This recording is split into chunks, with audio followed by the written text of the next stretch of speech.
तो दर्शकों, इस समय हम गवर्नमेंट जम्मू म्यूनसिपल कॉरपोरेशन की अगर हम बात करें तो यहाँ पर मौजूद हैं और डीपीएपी से गौरव चोपड़ा जो जम्मू वेस्ट से प्रत्याशी हैं, उन्होंने अपना नामांकन अब से थोड़ी देर में भरा है। तो आइए देखते हैं कि क्या कुछ उनका कहना है। उनके समर्थक भी इस समय यहाँ उनके साथ मौजूद है। तो इस समय आप लाइव देख सकते हैं कि अपना नामांकन भरने के बाद यहाँ पर गौरव चोपड़ा जो है वो बाहर निकल आए हैं और कहीं ना कहीं आने वाले चुनावों में गौरव चोपड़ा भी जो है एक अहम भूमिका निभाते हुए नज़र आएंगे। गौरव चोपड़ा जम्मू वेस्ट से जो है वो अपना नामांकन भरा है।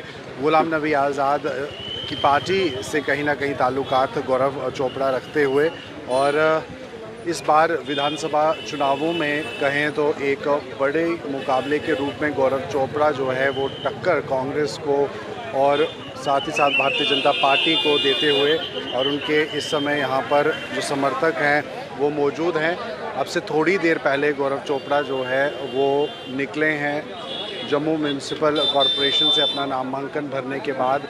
जम्मू कश्मीर पुलिस सुरक्षा बल यहाँ पर भारी मात्रा में जेएमसी के बाहर मौजूद हैं और इस राजनीतिक खेल में कहीं ना कहीं और ज़्यादा मज़ा आने वाला है, क्योंकि अपने इलाके से गौरव चोपड़ा जम्मू वेस्ट से लोगों को कहीं ना कहीं यह आश्वासन देते हुए कि उनके जो मसले मसाइल हैं वो ज़रूर हल होंगे। तो आइए सुनते हैं क्या कुछ कहना है। कह रहे हैं कि जीत जाएंगे।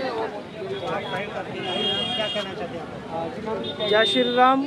मैं डेमोक्रेटिक प्रोग्रेसिव आज़ाद पार्टी के चेयरमैन और तमाम लीडर्स का, हमारे former chief minister Ghulam Nabi Azad साहब का शुक्रिया अदा करता हूं कि जिन्होंने मेरे ऊपर ये विश्वास जताया और जम्मू वेस्ट से मेरे को यहाँ कैंडिडेट बनाकर मेरे को यहाँ मैदान में उतारा। जो आज़ाद साहब ने बतौर चीफ मिनिस्टर 2.5 साल यहाँ पे काम किया, वो सब ने देखा कि किस तरीके से उन्होंने यहाँ डिस्ट्रिक्ट्स बनाए, यहाँ उन्होंने हॉस्पिटल्स बनाए, सुपर स्पेशलिटी हॉस्पिटल बनाया, मेडिकल कॉलेज बनाए। यहाँ जो रोज़गार सबसे ज़्यादा नौकरियाँ अगर जम्मू को देने का किसी ने काम किया तो वो गुलाम नबी आज़ाद साहब ने किया। 2018 में जिस तरीके से लोगों ने मुझे वार्ड नंबर 28 के तमाम लोगों ने मुझे आशीर्वाद दिया, जम्मू वेस्ट के लोग भी मुझे इसी तरह आशीर्वाद दे रहे हैं, क्योंकि उन्होंने देखा कि हमने नगर निगम के अंदर बतौर कॉरपोरेटर मैंने जो लड़ाई यहाँ पे लड़ी, चाहे वो स्मार्ट मीटर्स जो खूनी मीटर्स लोगों के घर में लगे हैं उनके खिलाफ हो, चाहे वो माइनिंग माफिया की लड़ाई हो, चाहे वो वाइनशॉप माफिया की लड़ाई हो, चाहे वो रोज़गार की लड़ाई हो, और चाहे वो जो हमारी ओल्ड एज पेंशन और विडो पेंशन जो इन्होंने बंद कर दी थी उसके ऊपर हमने लड़ाई लड़ी। तो लोगों ने हमारी कारकर्दगी जो है वो हमारे कार्य को देखा है। इसी तरीके से लोगों का आशीर्वाद मिलेगा। जब 370 तोड़ा गया तो बताया गया था कि जम्मू कश्मीर के अंदर खुशहाली होगी, जम्मू कश्मीर के अंदर आतंकवाद से मुक्ति होगी, लेकिन बड़े अफसोस से कहना पड़ता है कि टारगेट किलिंग जो है वो कश्मीर में होती है और आतंकवाद का जो गढ़ है वो अब जम्मू बन चुका है। तो 370 तोड़कर एक हमारी हंसती खेलती स्टेट को यूटी में तब्दील कर हमें बताया गया, हमारी स्टेट की डिमोशन दी गई और यहाँ पर माइनिंग माफिया जो सबसे बड़ा यहाँ पे हावी हुआ, भारतीय जनता पार्टी के ही प्रत्याशी हैं, मेरे बड़े भाई हैं, उन्होंने ही एमओस में बैठे अपने सीनियर्स का नाम लिया और उन्होंने कहा जम्मू की जो दलाली का पैसा वो लोग खा रहे हैं। तो इस तरीके से भारतीय जनता पार्टी की करनी और कथनी में बड़ा फ़र्क है। यहाँ मंदिरों के शहर को वाइनशॉप माफिया का शहर बना दिया, मंदिरों के शहर को माइनिंग माफिया का शहर बना दिया। बिजली हमारी, पानी हमारा और सड़कें हमारी, ज़मीन हमारी, उसके बाद भी इतने बड़े बड़े बिजली के बिल जो हैं वो लोगों के घर में आ रहे हैं। दरबार मुंह बंद कर जो यहाँ पे रोज़गार ख़त्म करने का काम किया। आपका पहला स्टेप क्या रहेगा आगे? हमारा पहला स्टेप यही रहेगा कि स्टेटहुड की मांग जो है वो सबसे पहले हमारी रहेगी, ताकि स्टेटहुड मिले और जो लोगों के घरों में बिजली के इतने बड़े बड़े बिल आ रहे हैं उनसे लोगों को मुक्ति मिल सके। ये स्मार्ट मीटर्स जो हैं ये उठाकर हम लखनपुर के बाहर भेजेंगे। और जो युवा पीढ़ी जो नशे की तरफ बढ़ रही है, क्योंकि रोज़गार नहीं है जम्मू कश्मीर के अंदर, तो युवाओं को नौकरियां देनी है, पढ़े लिखे नौजवानों को नौकरियां देनी है, नौकरियों के अवसर देने हैं।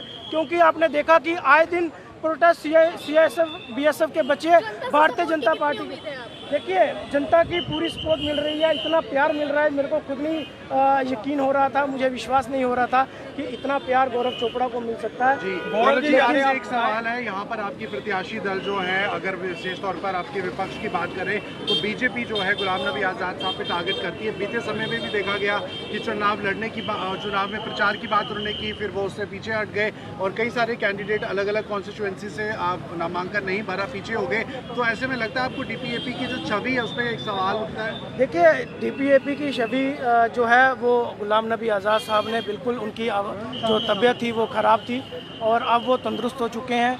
आप सबकी और पूरे जम्मू कश्मीर की दुआएं जो हैं वो काम आ चुकी हैं और 12 तारीख से वो मैदान में उतर रहे हैं। अपने सभी प्रत्याशियों के लिए वो जो प्रचार करेंगे और जम्मू के अंदर भी 18 तारीख के बाद वो यहाँ प्रचार करने के लिए आएंगे। गौरव जी, जैसे कि एमएलए बनेंगे आप या और भी कोई बनेगा, मगर पावर्स जो है वो एलजी साहब के पास रहेंगे, तो ऐसे में कैसे आप काम करेंगे? एमएलए बनने के बाद हमारा सबसे बड़ा जो नारा होगा वो स्टेटहुड की डिमांड होगी, क्योंकि जो स्टेटहुड है वो हमारी स्टेट की जो है वो डिमोशन की गई और 200 साल पुरानी स्टेट को यूटी में तब्दील किया गया। सबसे पहले स्टेटहुड के लिए लड़ेंगे ताकि जम्मू कश्मीर के अंदर रोज़गार पैदा हो, नशे से मुक्ति मिले, इन स्मार्ट मीटर से मुक्ति मिले। ये तो साफ तौर पर आपने सुना कि नशे से मुक्ति मिले और स्मार्ट मीटर से मुक्ति मिले, ऐसे कई तरह के वादे जो हैं वो इस समय गौरव चोपड़ा जो है वो करते हुए नजर आ रहे हैं। और अब देखना होगा कि जनता उन्हें किस तरह से अपना जो समर्थन है वो देगी। फिलहाल भारत न्यूज़ चैनल के माध्यम से आप साफ तौर पर देख सकते हैं कि गौरव चोपड़ा अपना नामांकन भरने के लिए आप पहुँचे और